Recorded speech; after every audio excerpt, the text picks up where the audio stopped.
memutuskan untuk pulang saja kembali ke saungnya si Aki. Ayo Ki, kembali aja Ki. Hujan soalnya berbahaya. Tuh, bibir udah sangat lebah. Melendung tak? Tuh, melinang. hidungnya Dani kena.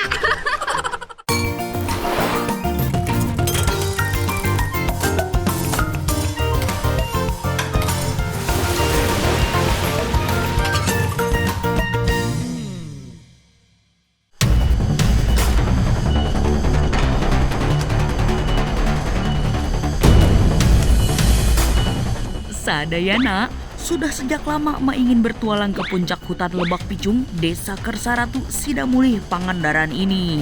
Letaknya teh tidak terlalu jauh dari rumah emak. Itulah sebabnya emak penasaran ingin tahu seperti apa sih puncak hutan ini teh. Tapi hutan ini sangat lebat, jadi hampir tidak ada orang yang mau mendaki sampai ke atas.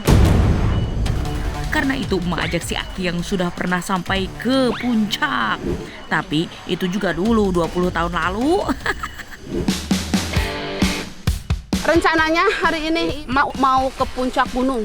Masih ada dulu di ujung sana, puncak gunungnya masih jauh. Oh, no. Nah tadi perjalanan ketemu sama si Aki, temennya emak. Assalamualaikum Ki. Kita ke sana ya, ke gunung ya, puncak ya. Ya. Tuh lihat pemandangannya. Ini belum seberapa, belum di puncaknya. Nanti di puncaknya lebih indah lagi. Jadi ayo ikuti sama si Adani, sama kameramen. Perjalanannya cukup panjang dan tidak ada jalur pendakian khusus menuju puncak. Aki sampai mesti membabat semak-semak belukar untuk membuka jalur. Karena kalau salah jalan bisa sulit cari jalan pulang. Tantangan lain yang harus dihadapi adalah medan yang cukup terjal. Kondisi tanah yang licin karena hujan membuat petualangan ini cukup berat dilalui. Beruntung ketika masih di saung si Aki, emak sempatkan masak dulu untuk perbekalan. Bahan-bahan semua dipetik dari hutan loh, jadi emak gak perlu bawa banyak bahan makanan. Yang emak masak juga sederhana aja, cukup nasi dengan tumisan daun pakis dan sayuran lainnya. Nah, di tengah perjalanan ada buah-buahan hutan yang kaya akan khasiat. Langsung aja emak petik. Kita nemu buah-buahan hutan. Nih udah yang mateng nih. Ini asli buah hutan. Ini namanya cermut apa? Permut. Permut hutan. Marmot bukan. Makan loh. Manis. Coba asam, rasanya asam kalau yang mentah. Tapi enak. Segar. Enak. Sayang banyak sedikit ya. Oke ya, jalan lagi. Jalan lagi. Aki mana? Aki. Perjalanan kita lanjutkan. Semakin masuk ke dalam hutan, jalur semakin sulit dan sempit. Si Aki pun tak kenal lelah memotong dahan-dahan untuk membuka jalur. Sadayana tahu, tandanya emak benar-benar di tengah hutan. Di sini teh sedang hujan, tapi rintiknya sampai tidak terasa karena tertahan lebatnya pepohonan. Selain itu, kita mulai mendengar suara yang amat nyaring dari hewan-hewan liar. Sadayana tahu ini suara dari hewan apa? Dari cerita si Aki, batang pohon ini sudah ada sejak puluhan tahun lalu. Tapi sampai hari ini masih keras dan belum hancur dimakan usia. Menurut Aki, ini adalah batang pohon ulin atau lebih dikenal sebagai pohon besi. Kamu kenapa sih berem kayak gitu? Nggak kelihatan wajahmu? Bisa nggak? Bisa lah. Mendekati puncak, jalur makin terjal menanjak.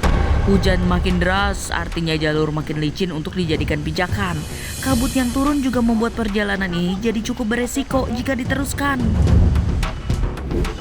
Nih, saya menemukan buah, tapi nggak tahu buah apa. Pokoknya buah hutan lah. Tapi ini kayaknya beracun. Kayaknya kalau nggak beracun pasti habis sama monyet-monyet. Ada yang tahu buah ini? Apa si Teteh kemana ya? Mau dikasih ah? Wah, ada. Di atas. Nggak. Terus kayak lebih begini. Si Aki udah di atas tuh. Kita memutuskan untuk pulang saja kembali ke saungnya si Aki. Ayo Ki, kembali aja Ki. Hujan soalnya berbahaya ah. Ayo, mudun lagi, mudun.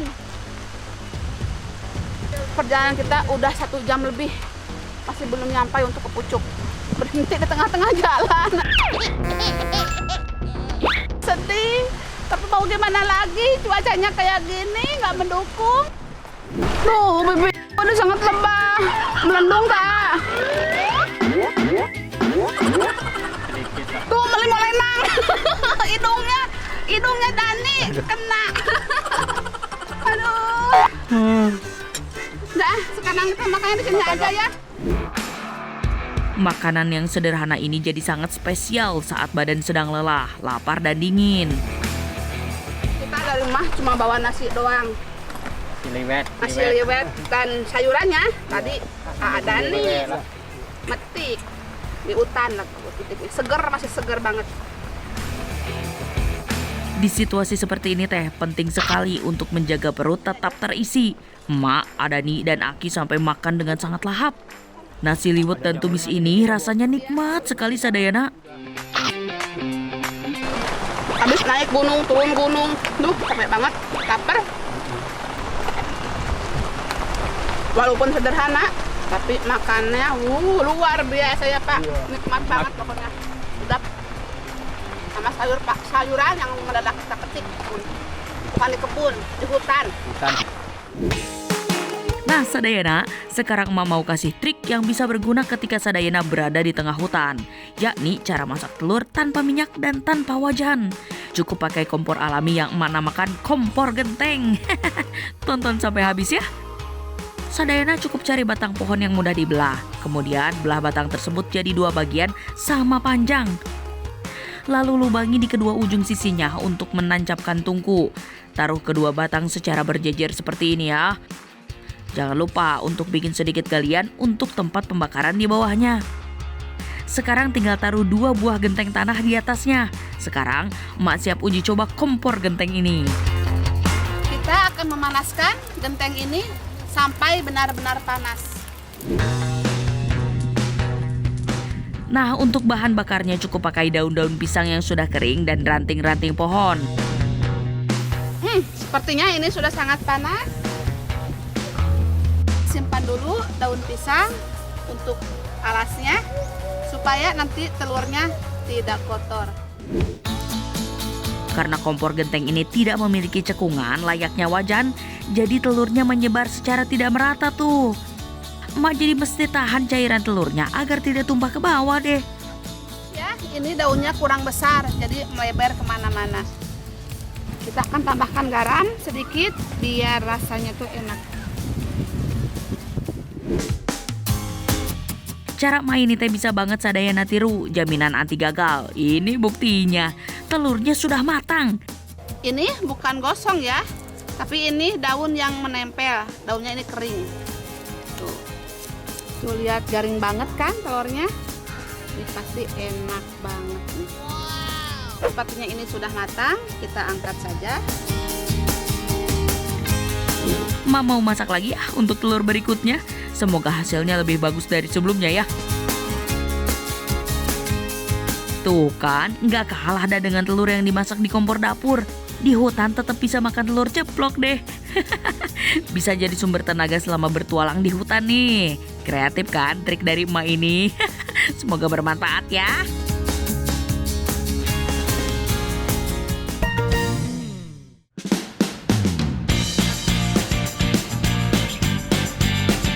Sadayana, hari ini Emak lagi main ke Kabupaten Banyumas, Jawa Tengah.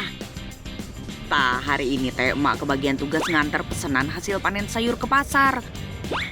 Lumayan jauh, udah 1 jam naik mobil tapi belum sampai juga. Sadayana, lihat nih, Emak lagi naik apa? Emak lagi naik mobil kap. Betul mau jual hasil panen Emak, hasil sayuran. Banyak banget, ada beberapa karung. Emak mau jual ke pasar. Tapi harus naik mobil kap. Ya kameramen ya, susah kalau dari rumah harus digotong berat. Ayo Pak, maju, maju, maju. Sambil healing-healing. Bosen di rumah terus. Alhamdulillah Sadayana, sampai juga kita di Pasar Sinom, Kecamatan Dawuhan. Emak mau turunin muatan dulu ya, nganter ke si ibu yang jualan sayur. Ulu, berat euy. Satu karung ini beratnya hampir 30 kilo. Tapi tenang aja, mamah kuat atuh.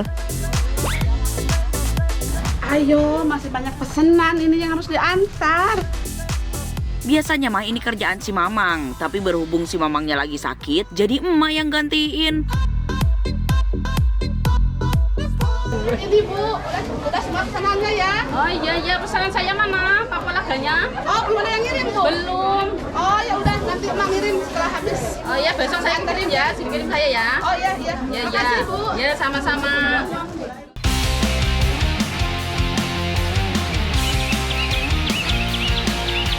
Atuh, kumaha sih Mamangnya nggak bilang ke emak kalau ada pesanan kapulaga.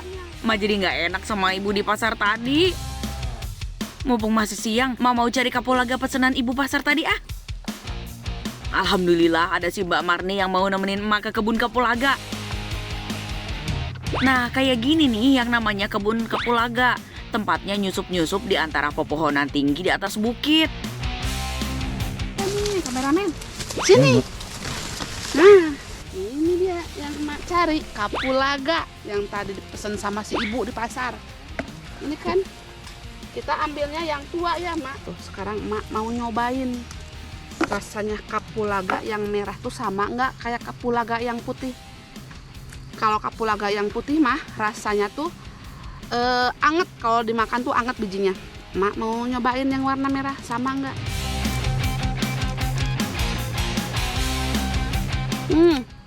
Kalau dari wanginya itu sama kayak yang warna putih. Tapi kalau dari rasa ini agak kecut. Kalau yang putih enggak. Itu anget, agak pedas yang putih ternyata. Secara umum ada dua jenis kapulaga yang banyak ditanam di Indonesia. Jenis kapulaga Jawa seperti yang emak sedang panen ini, dan jenis kapulaga sabrang yang berwarna lebih putih.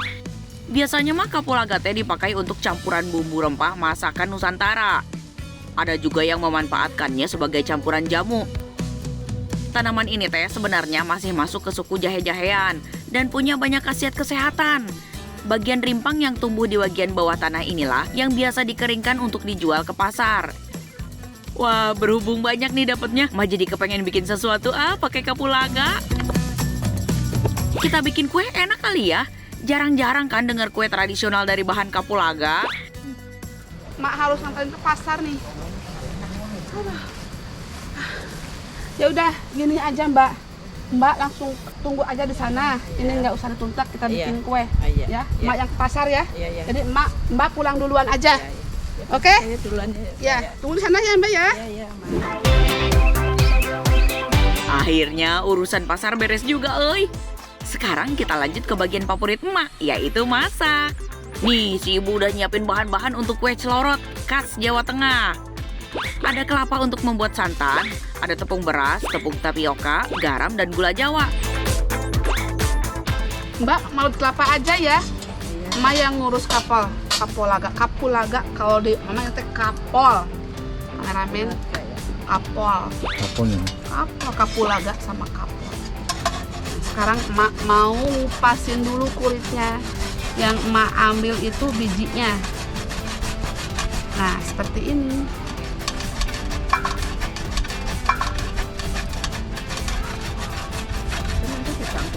Iya, nanti dicampurin, Mbak. Biji kapulaga yang udah emak kupas sekarang mau ulek dulu sampai halus. Ini teh biar gampang nanti nyampurinnya ke adonan kue celorot. Nah, lihat tuh, si ibu udah mulai bikin air santan untuk campuran adonan celorotnya. Kalau santannya kental, jadi lebih pulen pas dikukus nanti. Sembari emak ngulek kapulaga, si ibu mau bikin adonan kue celorotnya. Caranya gampang atuh, tinggal rebus santan dengan tambahan gula merah dan daun pandan. Masak perlahan dengan api sedang, sambil terus diaduk agar santan tidak pecah. Setelah 15 menit, santan sudah mendidih. Lagi ya. Nah, pas mumpung lagi panas-panasnya begini, langsung campur dengan tepung beras dan tapioka. Masukkan secukupnya saja ya, jangan sampai terlalu kental atau encer. Masukkan juga kapulaga halus dan aduk sampai merata. Kue celorot emak pasti punya rasa yang unik dengan tambahan kapulaga ini, euy. Nah, ini yang khas dari celorot, dicetak dengan daun. Nah, kali ini emak manfaatkan daun kapulaganya. Biasanya kan pakai daun kelapa, bentuknya juga khas pisan dah seperti trompet. Pastikan bagian bawahnya rapat alias tidak bocor ya Sadayana. Isi sampai semua cetakan daun sampai habis. Kemudian siapkan wadah untuk kukusan. Adonan kue celorot ini harus dikukus lagi selama setengah jam sampai teksturnya padat dan pulen.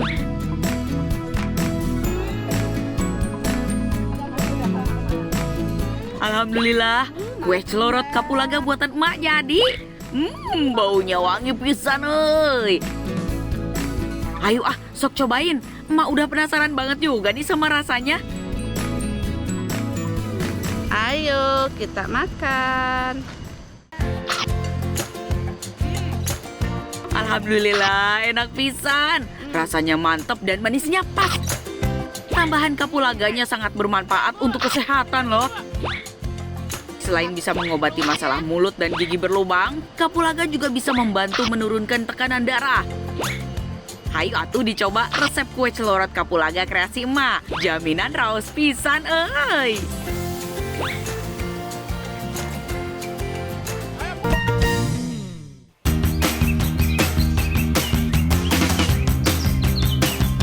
Sadayana, sekarang emak ajak berburu ke pantai lagi nih. Kali ini yang mau emak buru adalah kerang yode. Ada yang pernah nyobain kerang ini? Emak kali ini ditemani 2 orang spesial. Lihat tuh, yang lagi berduaan nyari kerang. Itu bapak dan mamahnya emak, romantis banget ya. Bapak sama mama sweet banget. Wah, dapat banyak. Iya, kameramen dapat banyak si bapak sama si mama. Ayo Pak, aku bantuin Pak. Di air yang keruh seperti ini, cara mencari kerangnya dengan cara diraba-raba. Tapi ada caranya kok buat tahu letak kerang yode berada. Kalau nemu lubang kecil-kecil kayak gini, itu ada yodenya. Tapi kalau pengen lebih besar, kita harus ke tengah. Nah, Sadayana, kerang yode itu biasanya bersembunyi di dalam lubang-lubang kecil seperti ini. Mudah bagi kita untuk menemukannya, euy. Lihat aja tuh, kameramen emak aja bisa dapat banyak kerang yode meski sambil pegang kamera. Dapat banyak, kameramen dapat banyak. Pinter kamu. Kerang yode ini adalah salah satu hasil laut yang banyak diminati warga di pantai Karangtirta Pangandaran. Selain mudah mendapatkannya, rasanya pun lezat ketika sudah dipadu dengan bumbu. Warga ataupun wisatawan yang berkunjung ke pantai Pangandaran tidak akan sulit menemukan kerang yode di warung-warung yang menjual makanan laut. Jangan panas-panasan, udah hitam tambah hitam.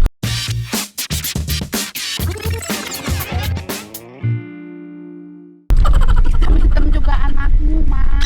Tapi cantik, Mak. Kameramen aku cantik. Sama aja kamu mah sama si mama. Walaupun hitam tapi gula merah, kameramen. Dibantu mamah dan si bapak, hasil tangkapan kerang yode pun jadi berlimpah, euy. Sudah 2 nampan besar yang penuh terisi. Tadi kita udah dapat 2 wadah kayak gini nih, tapi udah disimpan. Sekarang kita tinggal 1 wadah lagi. Ayo kameramen bantuin dong, biar cepet nih. Kali di sini kameramen. Ayo semangat terus nyarinya kameramen. Kita panen kerang yode. Kapan kita hari ini? Panen banyak banget. Ini sudah lebih dari cukup. Kita ambilnya. Lihat kameramen, banyak banget kan? Alhamdulillah, melimpah sekali hasil tangkapan kita hari ini. Ini sih, emak bisa ajak warga kampung untuk mukbang bareng. Seperti biasa, ini tidak langsung bisa dimasak ya. Harus direndam selama 1 malam. Ini dia kerang yode yang sudah siap dimasak. Sudah emak rendam semalaman dan dicuci bersih. Ini teh proses penting ketika kita ingin masak hasil tangkapan laut. Apalagi seperti kerang yode yang tempat tinggalnya di pasir. Sangat mungkin ada parasit dan kotoran yang ikut terbawa. Jadi harus emak cuci bersih dulu sebelum dimasak. Setelah itu pun kerangnya emak rebus supaya kumannya mati. Merebusnya jangan terlalu lama ya Sadayana. Cukup sampai cangkangnya terbuka. Ini bumbu-bumbu yang akan tumbuk. Ada cabai rawit, bawang merah, bawang putih, jahe, kuning, garam, dan penyedap rasa. Bumbu-bumbunya lalu emak tumbuk sampai halus. Setelah itu bumbu yang sudah dihaluskan ditumis sampai harum. Masakan emak mah sederhana aja, tapi untuk rasa dijamin bikin enak. Biarkan sampai airnya mendidih. Emak juga menggunakan honje yang sudah ditumbuk, sereh, lengkuas, dan daun kedondong untuk membuat masakan emak makin sedap. Setelah itu baru masukkan kerang yodenya.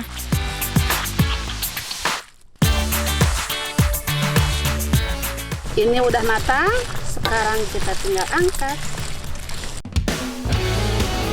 Tuang kuahnya yang banyak.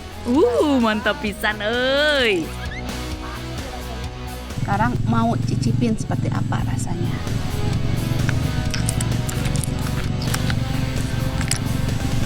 Bismillahirrahmanirrahim. Kecil.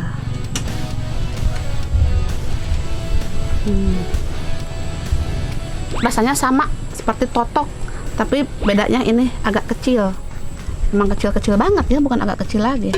Tapi rasanya enak banget, walaupun kecil seperti ini.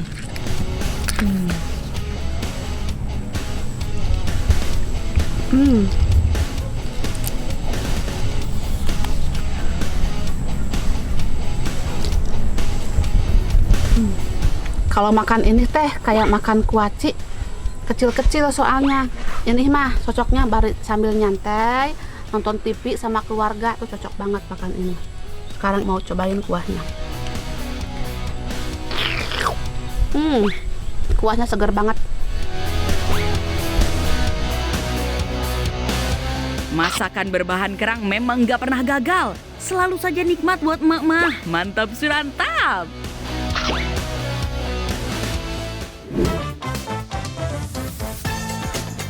Sadayana, tahu nggak sayur apa yang lagi emak dan Adani petik ini? Emak tahan jawabannya dulu ya, karena emak mau kenalin ke Sadayana sama kembarannya Adani. Iya, ternyata Adani punya kembaran loh. Namanya Adana. Coba dong, cerita gimana kalian tuh bisa kembar. Ya kalau Dan lahir tuh lahirnya siapa yang duluan? kalau kembar mah nggak tahu, itu kan dari sananya tuh. Oh iya ya. Aduh, Adani sama Adana bikin emak ketawa aja deh. Tapi kayaknya Adana teh lebih kalem dah dibanding Adani mah. Kapan-kapan bisa juga nih emak ajak Adana berburu bahan masakan biar nggak ada yang usilin emak lagi. Oke Sadayana, sekarang lanjut masak yuk. Oh iya, emak mau kasih tahu dulu jawaban dari pertanyaan yang tadi. Tuh, ini dia sayurannya, segar-segar banget. Sayuran liar. Kalau di kampung namanya tuh apa? Salintrong, sintrong. Sama nggak namanya kalau di tempat ibu-ibu apa bunda-bunda? Namanya teh daun salintrong. Daun ini teh biasanya tumbuh di dataran tinggi Sadayana. Daun salintrong ini enak banget kalau dimasak ala-ala Sundaan sambil dicocol sambal. Belum apa-apa, emak udah ngiler nih ngebayanginnya. Daun salintrong bisa dimasak terlebih dahulu dan bisa juga dimakan mentah. Khasiat daun salintrong teh nggak main-main Sadayana. Salah satunya memiliki kandungan vitamin B kompleks yang mampu menjaga daya tahan tubuh. Jadi kita nggak mudah sakit. Adani dan Adana kompak pisan geningnya. Langsung weh pada bantu siapin api. Sekarang emak mau rebus daun salintrongnya. Rebusnya nggak perlu lama-lama. Pokoknya mah kalau udah empuk langsung weh diangkat. Biar makin nikmat, daun salintrong rebus ini bakal dicocol sama sambal goang. Andalannya emak pasti. Sayangnya emak nggak bawa nasi. Mana? Enak rasanya? Segar ya? Wangi. Wangi. Kayak mirip apa? kemangi, serawung. Sedikit nggak terlalu nyengat ya. Kita harus banyak-banyak makan sayur nih, biar sehat. Apalagi di zaman sekarang yang banyak penyakit begini. Pokoknya kudu waspada dan jangan bosan makan sayurannya, Sadayana. Ini adanya di daerah pegunungan ini. Kalau kangkung masih kena ada keras-keras ya, Kak, ya. Ini mah ada lembut banget. Pokoknya bayam. Sadayana, masak-masaknya belum selesai ya. Mak masih ada menu selanjutnya nih. Berbahan sayuran juga dong. Mak mau bikin saladnya orang Indonesia. Iya, bener banget. Gado-gado. Seperti biasa, Mak siapin bumbu-bumbunya dulu. Kita masukkan garamnya. Lalu ini kencur atau bisa sebut dengan cikur. Lalu cabenya 3 saja. Ini udah pedas. Lalu kita tumbuk sampai halus. Nah, kalau bumbunya sudah halus, kacangnya bisa langsung dimasukkan ya Sadayana. Tumbuk lagi sampai si kacang benar-benar halus. Jangan lupa, Mak juga tambahin sedikit gula. Terakhir tinggal masukkan air secukupnya. Bumbunya jangan terlalu encer, jangan terlalu kilat ya. Menurut saya.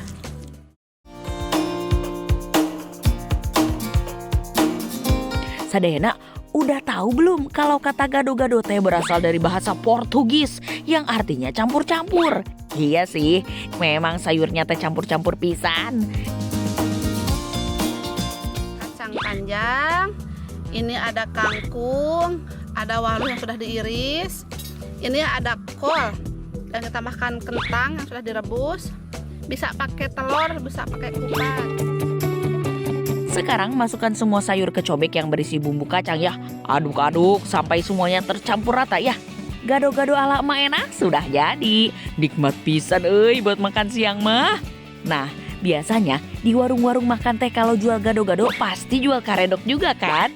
Sekarang emak mau bikin karedok juga nih. Karedok mah makanan khas Sunda atuh. Emak jagonya loh bikin karedok, dijamin raos pisan Pertama-tama, jangan lupa siapin bumbunya. Bumbunya sama kayak bumbu gado-gado tadi ya Sadayana. Garam, cabai rawit, dan kencurnya ditumbuk sampai halus. Jangan lupa masukin kacang yang sudah digoreng ya. Biar nggak terlalu pedas, emak kasih sedikit gula merah. Terakhir, kasih sedikit air bersih. Ngasihnya sedikit demi sedikit aja ya Sadayana, biar nggak keenceran. Sekarang kita akan potong-potong sayurannya ya pemirsa. Kita potong kecil ya pemirsa ya. Tumbuk kacang panjang dan bumbu kacangnya secara perlahan. Setelah itu, masukkan sayur-sayurannya ya Sadayana. Bedanya karedok dan gado-gado udah tahu kan? Karedok mah sayurannya nggak perlu direbus dulu. Terakhir biar makin endul, emak tambahin kerupuk warna-warni. Nah, udah jadi deh karedoknya. Asli dibikin sama orang Sunda ini mah. Buat Sadayana yang pengen cobain resep emak, sok boleh bisa dipraktekin di rumah. Dijamin ketagihan dan bikin kenyang. Selamat mencoba ya.